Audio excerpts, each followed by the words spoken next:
नमस्कार, मैं ज्योति गर्ग। आप देख रहे हैं नारदवानी। बिहार में अजब गजब हो रहा है। बिहार में राहुल गांधी जी आए बिहार, बेगूसराय में हर हर महादेव चौक से आगे उनका रैली था। हमको तो लगता है कि 500 लोग भी नहीं आए होंगे। ये फ़ोटो आप देख लीजिए, 500 लोग भी नहीं आए होंगे, वो भी हम ज़्यादा कह रहे हैं।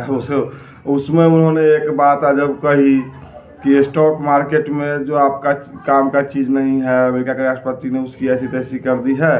सो उसमें तो 1% लोग भी रुपया नहीं लगाता है, तो उससे आप लोगों का क्या मतलब है?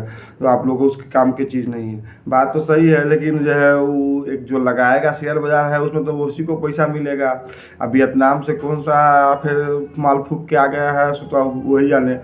तो भाई जो उसमें जो रुपया लगाएगा वो तो सब है। बिजनेस गाँव में भी सब बिजनेस करता है कि जिसके पास पूंजी होगा वो बिजनेस करेगा, वो रुपया कमाएगा।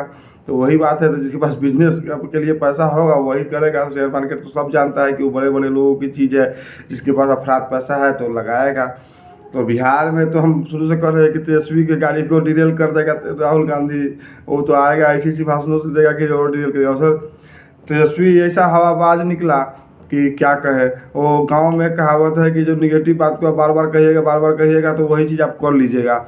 अमित शाह और नरेंद्र मोदी भाजपा को जुमलाबाज बोलते बोलते खुद जुमला देने लगा है।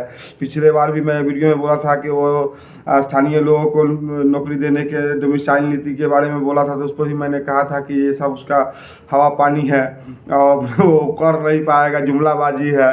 और इस बार फिर जुमला फेंका है कि वक्फ बिल जो पास हुआ है संसद से, अमेंडमेंट हुआ है उसमें वक्फ कानून में, तो उस पर राष्ट्रपति महोदया का दस्तखत हो जाएगा। तो फिर कब हो गया है तो अब वो कानून बन जाएगा पूरे भारत में। तो वो कह रहा था परसों, तेजस्वी यादव आया लची में प्रेस कॉन्फ्रेंस में और बोला कि जो हम सरकार बनाकर इस वक्फ बिल कानून को डस्टबिन में यानी कि कूड़ेदान में डाल देंगे। अब बताइए कि जो थोड़ा भी सामान्य पढ़ा लिखा आदमी हो तो उसको जानकारी है कि जो भारत के संसद से जो कानून पास हो गया उसे हर राज्य में लागू करना होगा। और यहाँ कोई भी राज्य का कोई भी मुख्यमंत्री हो, कोई भी पावर अधिकारी हो, मतलब उसको रोक तो सकता ही नहीं है।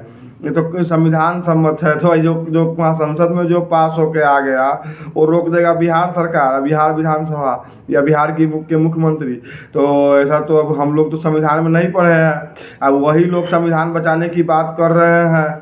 तो संविधान में किस धारा में कहाँ लिखा हुआ है कि सेंट्रल के द्वारा बनाया गया हुआ कानून जो संसद के दोनों सदनों से पास हो, राष्ट्रपति महोदया का दस्तखत किया हुआ हो, वो सब उस कानून को किसी राज्य का मुख्यमंत्री या किसी राज्य का की विधानसभा उसे नहीं मानेगी या कैबिनेट। तो ऐसा हम लोग तो अभी तक सुने नहीं थे। हम शुरू से इसका उसको असर हो गया है। दूसरे को जुमलाबाज करते तेजस्वी जी खुद जुमलाबाज हो गए और वक्फ कानून को कूड़ेदान में डाल रहे हैं सरकार बना करके। अब आप लोग बताइए कि जो क्या होगा। दूसरी तरफ नीतीश कुमार पोस्टर वार चल रहा है। नीतीश कुमार का जो पोस्टर लगा हुआ है उसमें खाकी निकर और शॉर्ट एनवीआर संघ के ड्रेस में उनका फोटो है और वो कह रहे हैं कि हो गए संघी।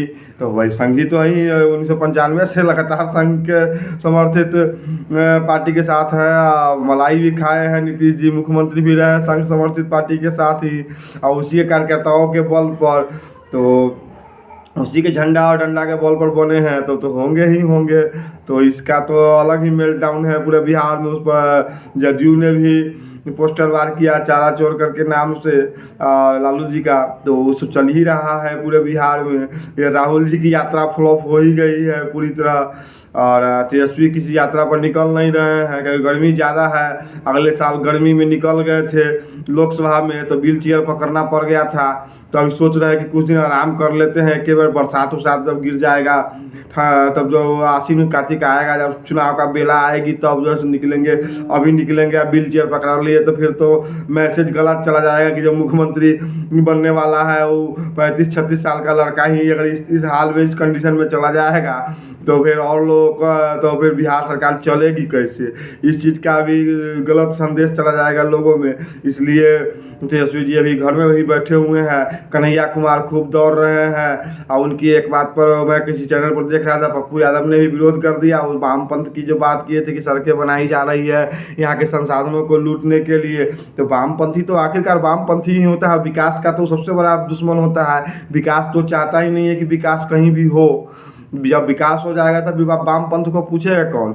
अभी केंद्रीय गृह मंत्री अमित शाह ने कहा कि वामपंथ जो मूल विचारधारा है जिससे निकला हुआ नक्सलवाद है उसको कह रहे हैं कि डेट याद रखिए कि 26 जनवरी 2026 तक सबको समाप्त कर देंगे।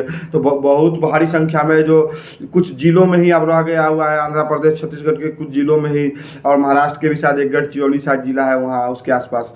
तो वही 2-3 जिलों में पूरे भारत में रह गया कि जो रेड कॉरिडोर था बना रहे थे वो लोग, वो रेड जोन में थोड़ा सा जोन में बदल गया है। तो अब उस अवस्था में वो बोल रहे हैं कन्हैया कुमार की जो विकास की क्या ज़रूरत है, ये सब रोड सब बन रहा है, बिहार के संसाधनों को लूटने के लिए बिहार का पानी लूटा जाएगा। तो ऐसी ऐसी बात सब उस पर पप्पू यादव विरोध किया कि नहीं जो तर्क गलत है। तो अब कांग्रेस क्या चाह रहे, इशारों में यहाँ कांग्रेस के जो राष्ट्रीय अध्यक्ष है मल्लिकार्जुन खड़गे कल बोल ही दिए हैं कि वो अलग ही लड़ेंगे, और नहीं तो लड़ेंगे साथ में तो सीएम कैंडिडेट तेजस्वी को घोषित नहीं किया जाएगा। अब ये तो अलग ही एक पचड़ा है। अब देखिए आगे आगे होता क्या है भाजपा में भी क्या। लेकिन ये वक्फ कानून से एक बात और बताना चाहता हूँ कि नीतीश जी की स्थिति थोड़ी मजबूत हो गई है।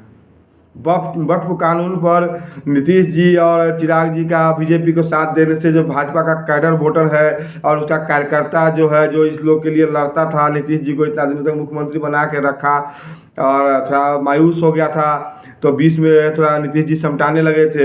लेकिन ये वक्फ बिल पर उनका समर्थन करके, वक्फ बिल का समर्थन करके नीतीश जी जो आरएसएस भाजपा बस बजरंग दल इस लोग के जो कार्यकर्ता है उन लोग के लिए थोड़ा सा सॉफ्ट कॉर्नर तो खुल गया है उनके लिए। तो अब देखिए आने वाले चुनाव में होता क्या है। आप चौक चौराहों पर भी आपको देखने को मिलेगा कि जो भाजपा और संघ के कार्यकर्ता सब मिलेंगे, वो फिर अब नीतीश जी के बचाव में थोड़ा बहुत तो जरूर कुछ ना कोई तर्क तो खोज के लाएंगे ही लाएंगे। तो ये सब भी चल रहा है। और तेजस्वी तो बोल ही दिया ब्लंडर की जो कचरा पे में डाल देंगे। अब कहाँ तक डाल पाते हैं। तो आज की नाराजबानी यहीं पर समाप्त होती है, आगे फिर हम हाजिर होंगे। नमस्कार। इस चैनल को सब्सक्राइब कीजिए और दोस्तों के बीच शेयर कीजिए और इस वीडियो को लाइक कीजिए। धन्यवाद।